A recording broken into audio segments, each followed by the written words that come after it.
He doesn't know anything about the business. Joe's going to try to explain it. Mary's not going to want him to do the business, and he's going to be gone. So, Joe, if you and I can work together, work on a written list, and then over the next 2 or 3 weeks try to get 20 people to take a look at the business, would that be a fair place for you to start, since it wasn't going to cost you anything? Now, you're at a fork in the road there. Joe could say, yes, that would be, or no, I'm not really sure I'm comfortable doing that right now.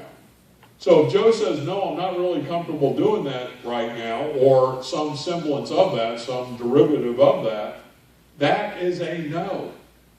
In other words, if Joe's not willing to open up his written list and his sphere of influence, he's not going to be successful in the business.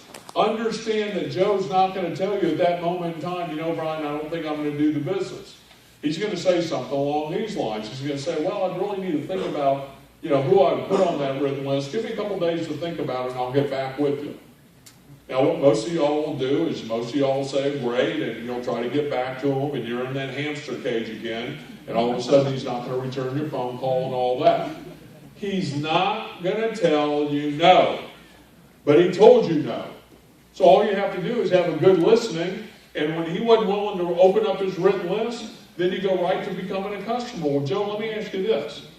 While you're thinking of those people and everything, and I respect that's great. We can do this 2 years from now or 2 hours from now. It's whenever it's good for you. Why don't we do this though? Why don't we go ahead and get you on the service?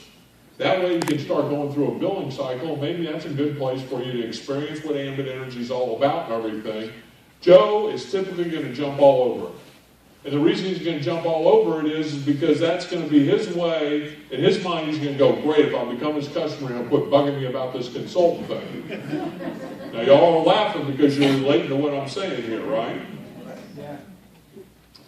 But what if Joe says yes? So we're at the fork of the road. Joe doesn't say no, but he says no because he won't give you the written list. Get this, if you don't get anything else tonight, if he does not give you a written list, that is a no. Sign him up as a customer. If he says, yeah, Brian, I was thinking about it as you're going through the presentation. I was thinking about this girl at church, this lady at church. Her name's Mary, and she runs the whole choir. I'm in the choir at church and everything, and she knows everybody in the church, and she just happened to mention to me the other day because she was a little tenuous as to what was going to happen with her at her job.